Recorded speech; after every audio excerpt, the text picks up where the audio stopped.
This is what we hold true here at CUL to be universal law. That there is one source of creation, and that universal source is mind, not mechanism. There is but one power in the universe, and that power is the energy of love. The energy of love is omnipotent and omnipresent in all things. All things that exist in physical also exist in spirit. All things have a spiritual duplicate.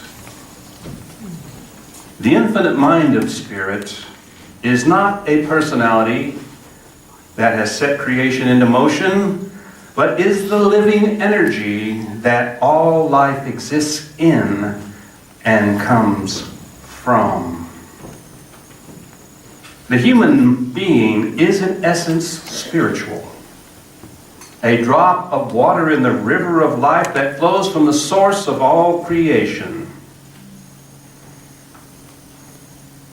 Good and evil are viewed here at the center of universal light as fear-based judgments from an immature human consciousness, which is mired in the illusion of our third-dimensional dualistic reality. There is only the awareness of our own divinity, of our universal consciousness for all of humanity, or there is a deliberate separation by us and others from this oneness. What we are saying here that there is only light or the absence of light. So let us now enter in a prayerful heart with a Native American prayer spoken by Medicine Grizzly Bear in Spokane, Washington in 1990. O great Creator, I come before you in a humble manner and offer you this sacred pipe. With tears in my heart and an ancient song from my heart, I pray. To the four powers of creation, to the grandfather sun, to the grandmother moon, to the mother earth, and to all my relations and all my ancestors. I pray for my relations in nature, all those who walk, crawl, fly and swim, seen and unseen. To the good spirits that exist in every part of creation, I ask that you bless our elders and children, families and friends, and the brothers and sisters who are in prison. I pray for the ones who are sick on drugs and alcohol, and for those who are now homeless and forlorn. I also pray for peace among the four races of humankind. May there be good health and healing for this earth. May there be beauty above. May there be beauty below me. May there be beauty in me. May there be beauty all around me.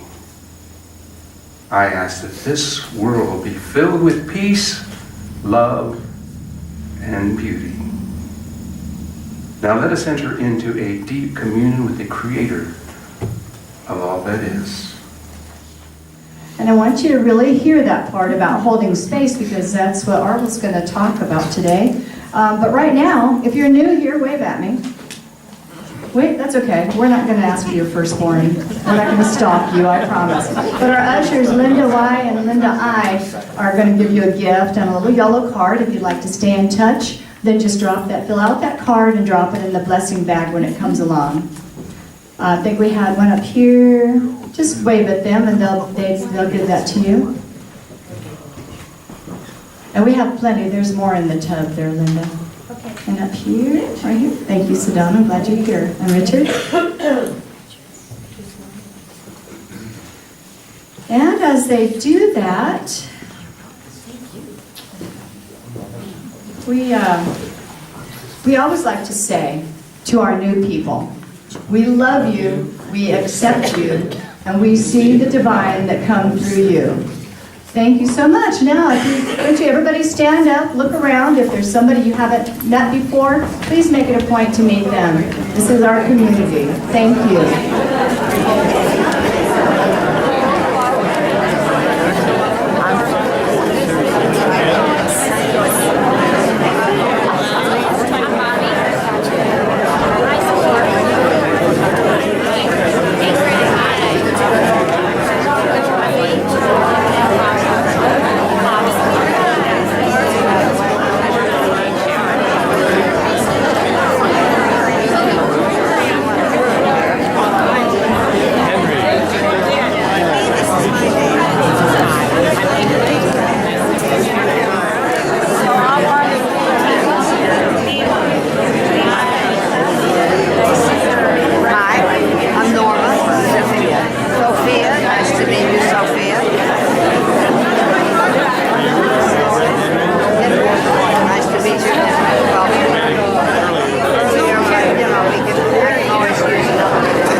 season of gratitude and giving. Black Fridays, enticing advertisements, blowout sales, buying sprees, and free shipping. Right? But what if we could improve all of our relationships at home, at work, in the community, just by giving everyone a priceless gift beyond anything we can buy?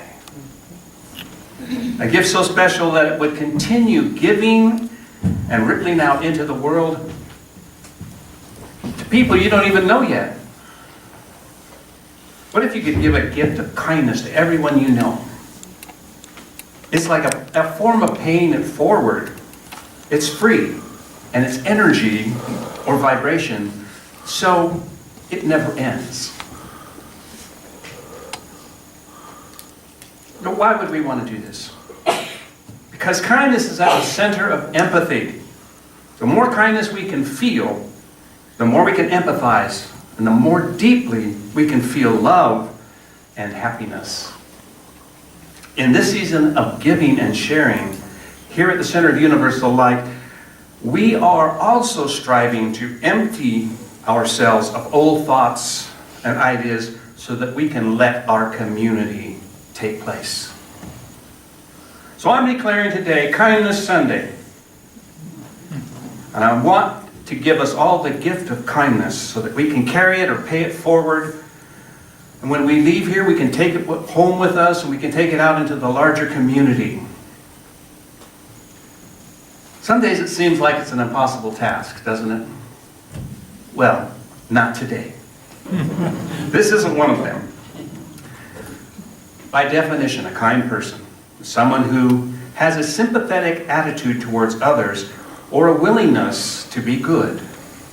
Someone who is kind-hearted suggests an emotional, sympathetic person with a gentle disposition, appearance, or manner. And empathy is defined as the ability to understand and share the feelings of another person. So the more we see similarities with others and ourselves, the more we see them as just like us, the more we can empathize with he or she, and the better our relationships will be. Yes, but is it even possible to understand or feel another person's feelings? The answer is yes and no. Let's say I'm at a party and I'm having a casual conversation with somebody that I'm not particularly fond of. Yes, it happens. Once in a while. We make small talk about the weather, about sports, football, whatever, and then suddenly he mentions that he misses his father. I can certainly understand that he misses his dad, but there's no way I can feel the depth of his emptiness in his life if I'm not feeling kindness towards him. If I didn't have a close relationship with my father, I wouldn't have any reference at all. But here's the deal. I don't have to have any reference of his experience to feel empathy for him. I don't have to fix him. I don't have to analyze him. I don't have to psychologize him. There's a word I don't use that often, psychologize. It's a cool word though, isn't it? Psychologize. You know, that's what an amateur does. Psychologize. I simply need to listen with kindness. That's all I have to do. Why would I want to do that? What, to take on the suffering and the pain of the rest of the world? No. That's really not healthy, is it? But in a way, it's a way to hold the space for others and to do it without judgment. Don't we all wish that more people would do that? If I'm venting or crying, I'm not looking for someone to fix me or to hold my hand and pat me on the back and tell me what I need to do. I just want somebody to hold the space while I process my thoughts and feelings. And I believe that More than anything else, that holding of space for someone, just like we do here at CUL as we affirm our mission statement, I believe that is the beginning of empathy, compassion, of community. Remember, next time somebody vents or is crying, you don't need to reach out and hold their hand, pat them on the back. You just need to hold the space for them with loving, compassionate kindness. Why do we need to empathize with people? What's the reason for that? Because it's magic. You can't see how the magician does his trick, but you do see the rabbit. Well, we can't see how compassion changes a person, but it does. Empathy takes almost no time, but has important brain implications for everyone who is in a relationship with someone else. Empathy increases our connectedness. We have a violation. I have to write you up for code 1349.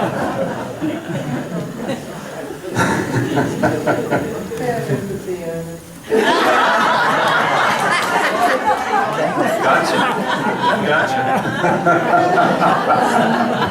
Okay. I will have empathy. She's still looking for her phone. That's how deep her purse is. So, yes, empathy increases our connectedness and strengthens our bonds, which is our goal here at CUL. Really observing what happens to someone else's expressions when you verbalize how you imagine that they might feel can tell you a lot. Observe what happens to you when you see that change yourself. For instance, if I understand what makes my wife tick, I don't always, but when she's venting because she's feeling overwhelmed, I know she's not looking for an answer, and she's not looking and not waiting for me to volunteer to do something for her. All I have to do is listen and hold the space. Attentive. Unless she asks for my opinion, and then all bets are off. Of course, that doesn't happen very often. But for the sake of example here, let's say that she does ask for my opinion.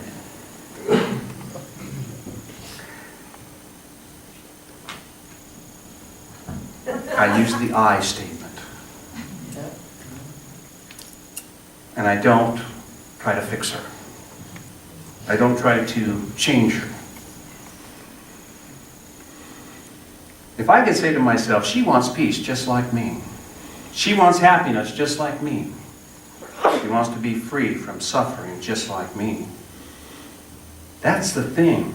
She's just like me. She's happy, she's sad, she yells occasionally, she laughs a lot, she hurts. All of those things, just like me. If I say to her, what I hear you say is that you feel like you have too much to do and you're concerned you're not going to get it done. I get stressed out the same way when I feel like I'm overwhelmed. But they always seem to work out. Things always seem to work out just fine. And then I can reassure her, everything's going to be okay.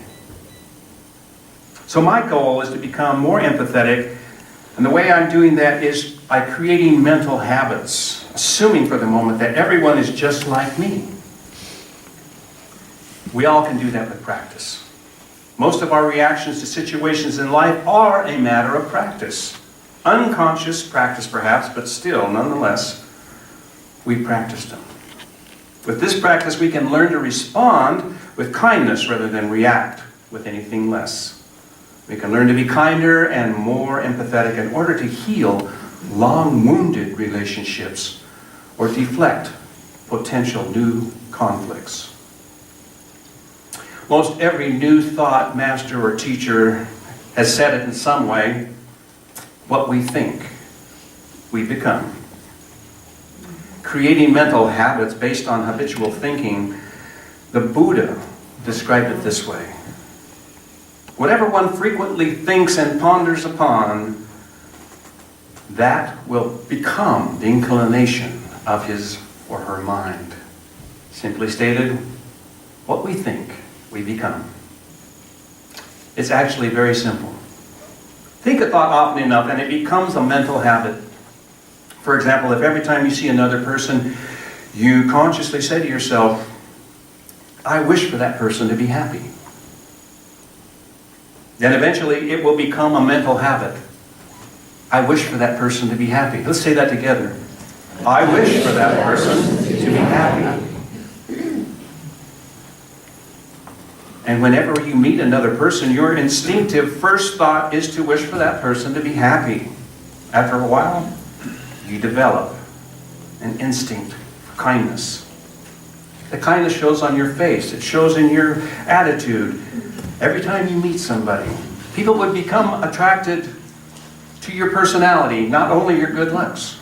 You don't have to say it out loud, but as say it to yourself. I wish for you to be happy. It may not be that easy to do for some people you already have in your life. That wouldn't be wonderful. Wouldn't it be wonderful to let go of that negative feeling towards them, though?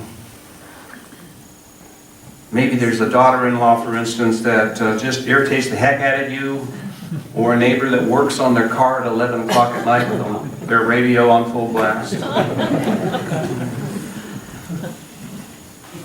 Let's see if we can turn around a little bit today and try a new perspective with Just Like Me and the Loving Kindness Meditation from the book by Chad Maintan, Search Inside Yourself.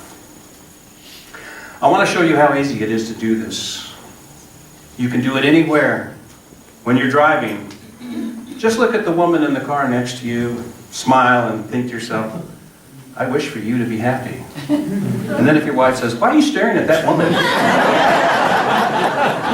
You can say, I was just wishing for her to be happy.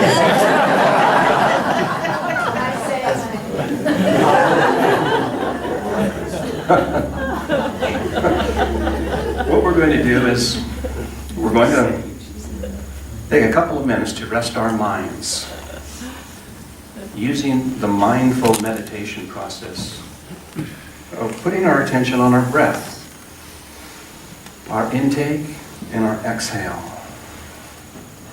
filling our lungs, feeling it go out. If your mind wanders a little bit, just acknowledge the thought and then bring your attention back to your breath, in and out. And then soon I'll be saying some statements ending in the phrase, just like me. And I'll ask you to repeat them to yourself. But for now, let's focus on our breath. Close your eyes.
Now bring to mind the image of someone you care about.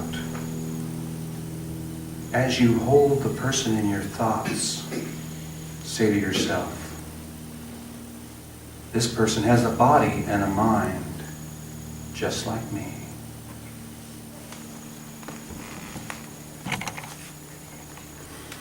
This person has feelings, emotions, and thoughts just like me.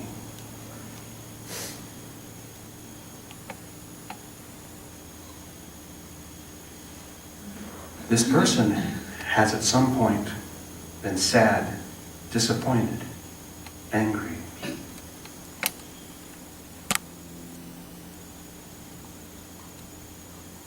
Hurt or confused, just like me.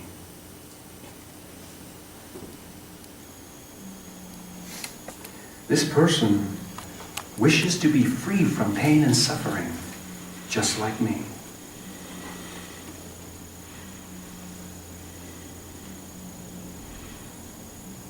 This person wishes to be healthy and loved, just like me.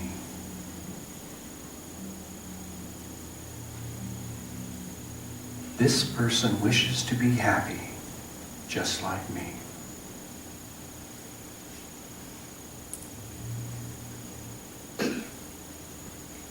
Keeping your eyes closed, let's allow some wishes to arise. Repeat to yourself, I wish for this person to have strength.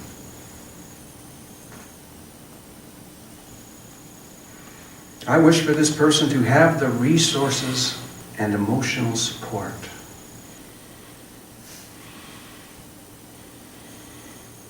To navigate the difficulties of life.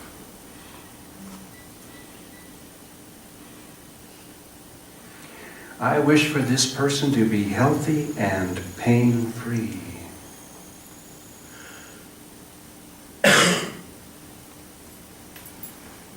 I wish for this person to be happy because this person is a human being just like me.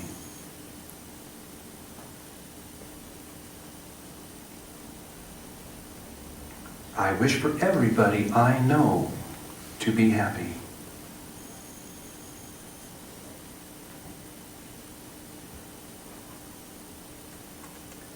Hold those thoughts now for just a little longer. And as they drift away, then relax your mind again. Go back to your focus on your breathing, in and out.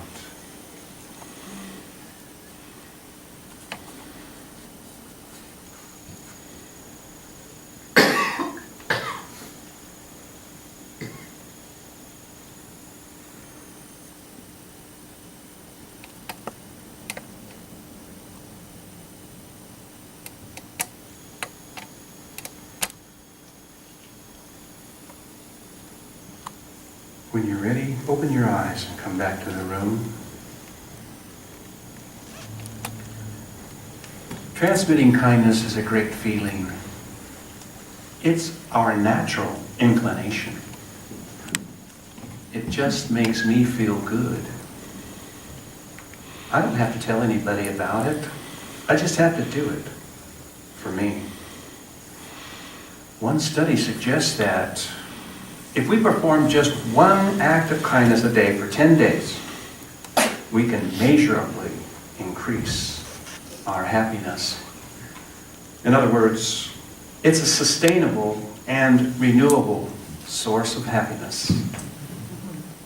A simple yet profound insight that can change lives. One of the best things about the kindness practice and meditation is that it can be used in any situation to heal relationships.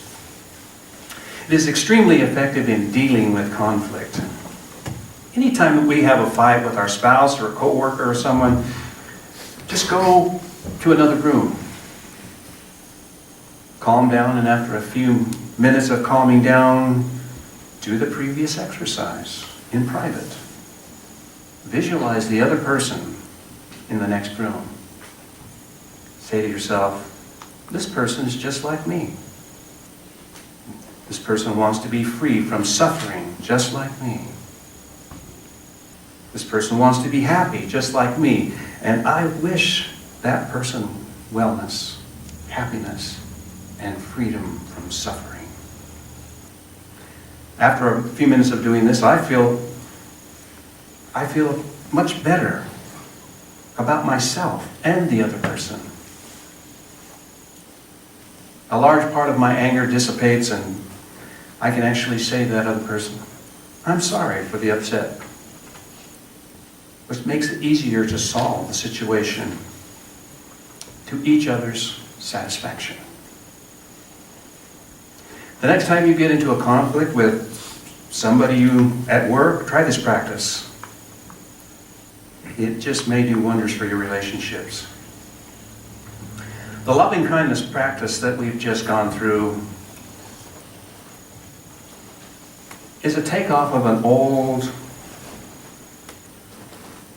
practice called Metta-bhavanana. Did I say that right? Metta-bhavana. That's how you say it. And I was practicing it too. Metta-bhavana. Which means loving kindness meditation.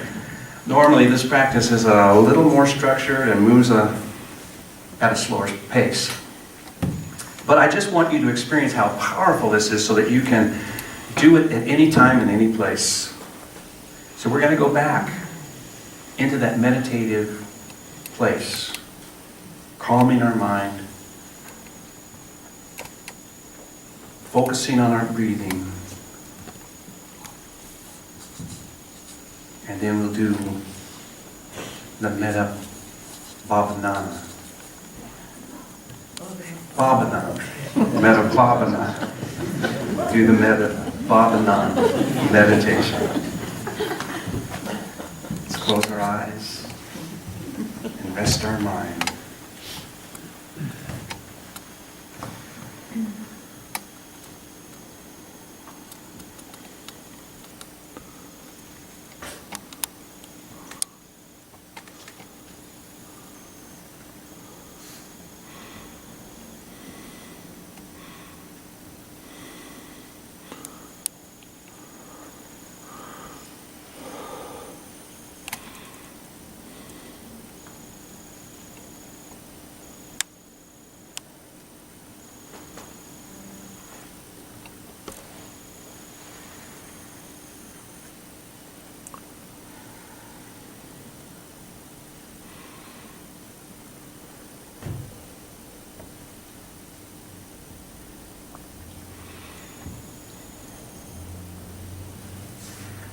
Now invite a feeling of kindness towards yourself, and repeat these three simple phrases. May I be well. May I be happy. May I be free from suffering. Continue to repeat those over and over to yourself.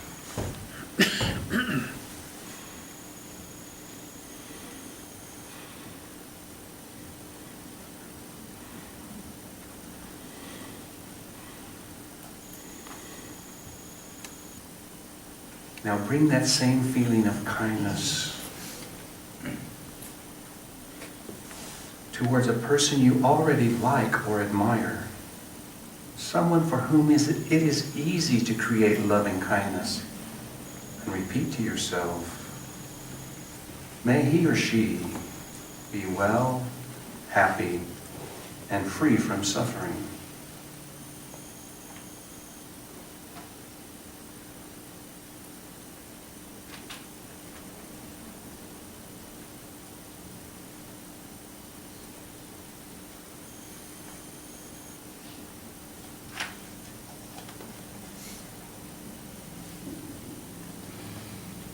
Now bring that same feeling of kindness forward for someone you feel neutral about, like your postman,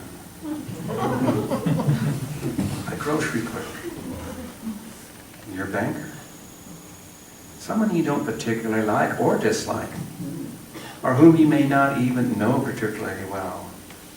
And once again, repeat to yourself, be well, happy, and free from suffering.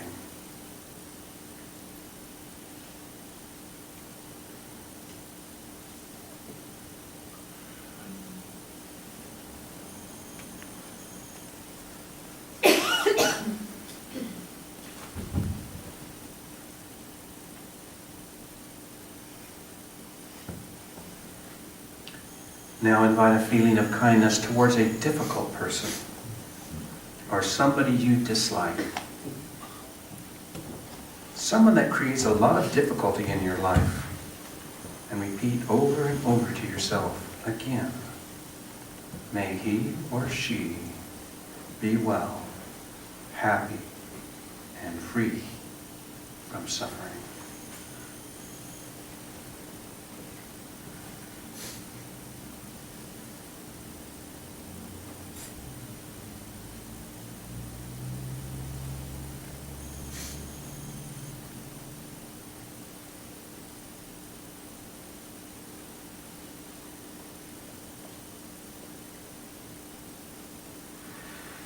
Finally, let's extend the feeling to all sentient beings, including Mother Earth.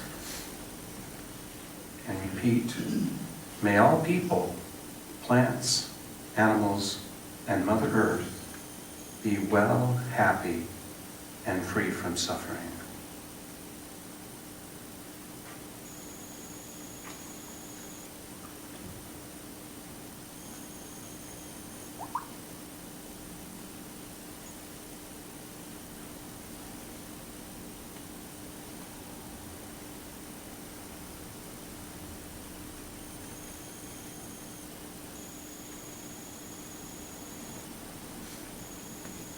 When you're ready, open your eyes and return to this room. Feel the chair beneath you and breathe out.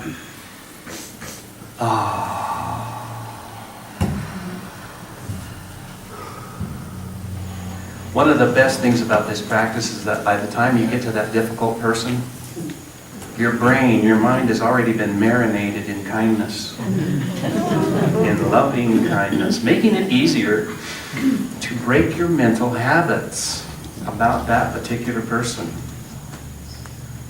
For example, if your mental habit is to create a feeling of dislike every time you think of that so-and-so, and you use that so-and-so as the object of your metta-bhavana every day, after a while your mind is going to start associating that so-and-so with a positive feeling. Since every time you think about him or her in the meditation, your mind has been soaked in loving kindness. After you've been wishing good things for that person for a while, you might just realize that you no longer dislike them. And you can move on to the next person. Do your metta-bhavana about the next person. You know, eventually you're going to run out of people you dislike, which is going to be really annoying for this meditation. But it's not a bad problem to have, is it? In any given moment, we are only seeing others and what we are seeing in ourselves. They're only reflecting back to us what we are seeing in ourselves. So why not reflect the kindness and love that exists in our own hearts? How better to teach than by example? Whether the object of your metta-bhavana knows that you're doing a treatment or not, the positive change will be your vibration that alters their vibration, their energy field, and in turn, it will reinforce your own. So it's a reciprocal gift that keeps on giving.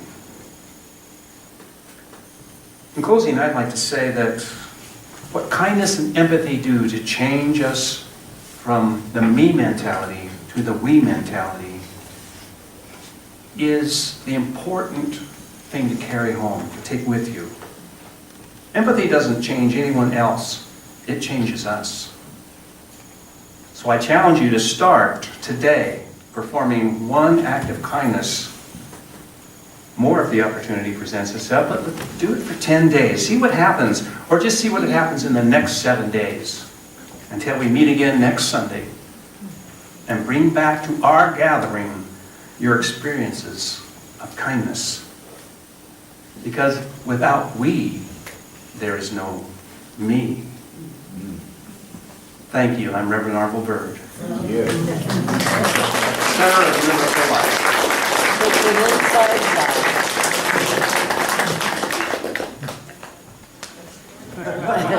Good.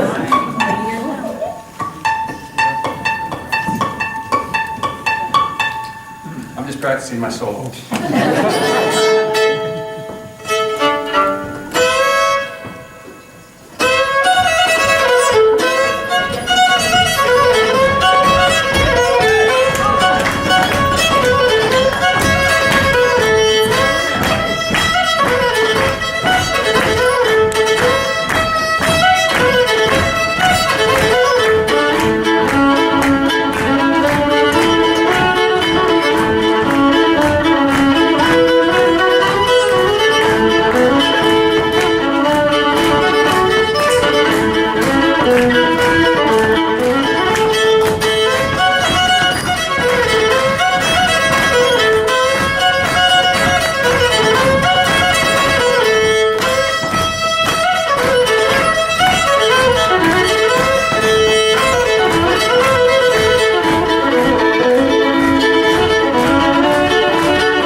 We have Linda with a Y and Linda with an I.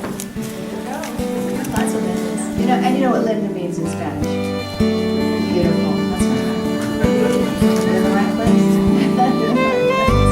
All right. Please take your gift. If you choose to share today, please take your gift with your right hand and hold it to your chest. And together we say, divine love flowing through me, blesses and multiplies all that I have, all that I give, all that I receive, and all that I am.